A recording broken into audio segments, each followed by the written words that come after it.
Bom dia, boa tarde, boa noite. Eu me chamo Raelino Frois da Silva. Eu estudo na Universidade Federal do Oeste do Pará, UFOPA. Faço engenharia de aquicultura. A história do Brasil, basicamente, ela tem vários períodos: descobrimento, colonização, independência, as repúblicas e entre outros.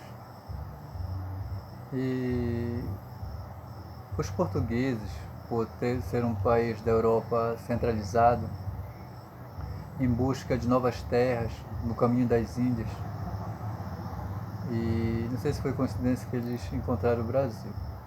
No entanto, eles inventaram um navio muito eficiente da época para atravessar o oceano. O nome do navio era as Caravelas. Foi nesse que Pedro Álvares Cabral ele avistou as terras brasileiras. O primeiro nome que eles deram foi Veracruz. E chegando, eles pensavam que tinha descoberto, mas o Brasil, eles já tinham moradores, já tinham habitantes, né, que eram os índios. Quando chegaram, o índio ficou encantado. Para que toda aquela roupa? Para que aquelas... Eles ficaram encantados. E os portugueses ficaram mais ainda, vendo todo aquele pessoal nu, seminu, aquele clima tropical, pássaro, muita árvore, muita beleza. E o clero chegaram na Bahia e o clero logo quis saber de levantar a cruz, catequizar. E, no entanto, esse nome Brasil, ele vem da madeira, né, que eles levavam para a Europa, utilizavam como para fazer móveis, para fazer bar, mas principalmente para tirar a tintura do pau-brasil, né, para tecido, que na época surgiu o tecido e eles usavam para tingir o tecido, né, com sua tinta muito forte avermelhada. A primeira forma que eles, de governo que eles deram para o Brasil, os portugueses, foi o método de capitania hereditárias, que passava de pai para filho. Vinham os senhores da Europa e cada lugar do Brasil ficava um senhor, que hoje é onde deu início aos estados, né? Mas a capitania hereditária ainda teve um tratado entre Portugal e Espanha, o Tratado de Tordesilhas, mas foi um fracasso, com exceção de São Vicente, que hoje é São Paulo e Pernambuco. Só que Portugal, a coroa, pensaram em dar uma economia para o Brasil. Os portugueses, por ter já domínio no oceano e por terem ido já para a África, eles já terem já plantação já de cana de açúcar e resolveram plantar no Brasil. Mas para isso, para fabricar engenho, fazendas, eles iam precisar de braço. Então eles escravizaram os índios severamente, tiraram suas terras de seus lugares e escravizaram. E trouxeram os africanos, os negros africanos, os escravos, para trabalhar nas fazendas.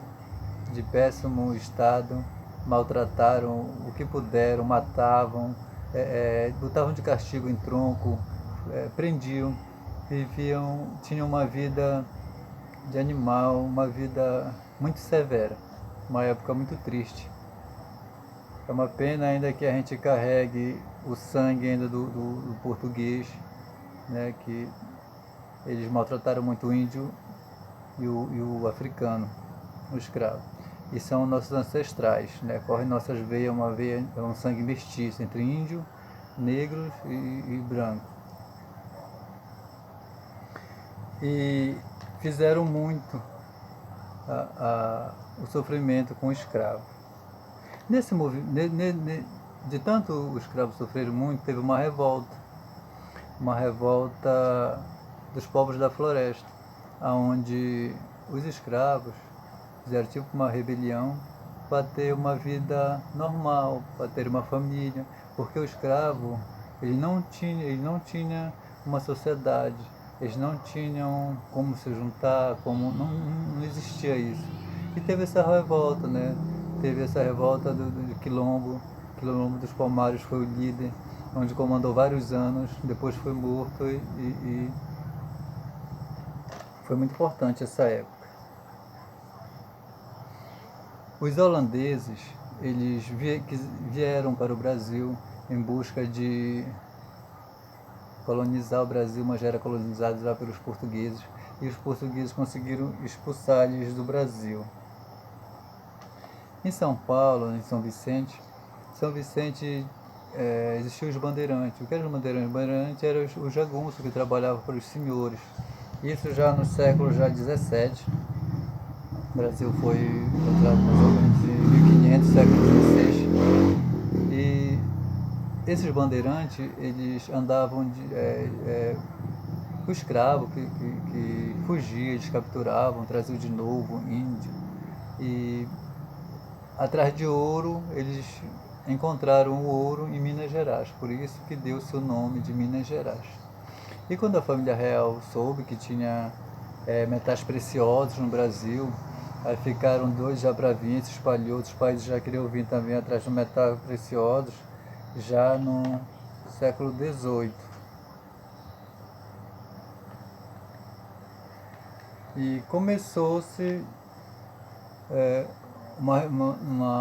os pensadores da época começaram a ter liberdade de expressão, a ter liberdade de comércio, para abrir todos os portos, para abrir, que a maioria dos portos era fechada, que existia aquele negócio de saqueamento, de piratas domínio um país grande, uma colônia. E teve um movimento muito grande no Brasil, isso já no século XVIII, conhecido como Confidência Mineira, né? Já surgiram vários pensamentos, vários pensadores para querer impor outro pensamento, e a coroa de Portugal não aceitou. E o que ela fez? Mandou enforcar Tiradentes em praça pública e mandou esquartejar, para dizer que quem mandava no Brasil ainda era da Portugal.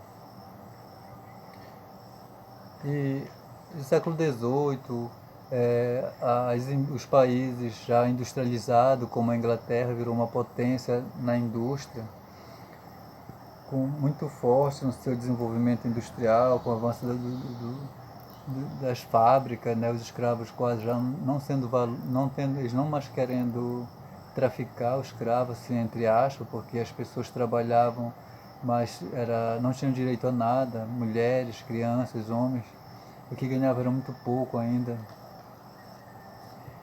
E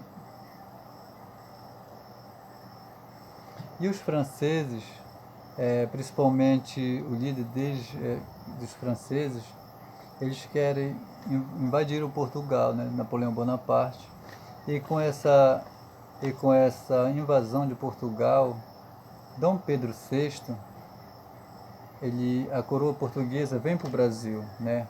Então, com a vida da família do Brasil, a vida da família real para o Brasil, isso já no século XIX, a colônia vira metrópole, né? Uma transformação plena na arquitetura, né? Uma transformação grande, né, no comércio, em vários fatores, principalmente na arte da pintura, que a maioria das pinturas do século XIX trouxeram vários pintores, seus costumes, várias coisas mudaram no Brasil.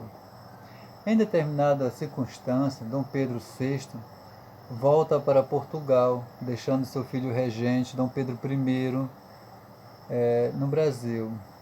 Dom Pedro I regente. E com pressão da elite do Rio de Janeiro,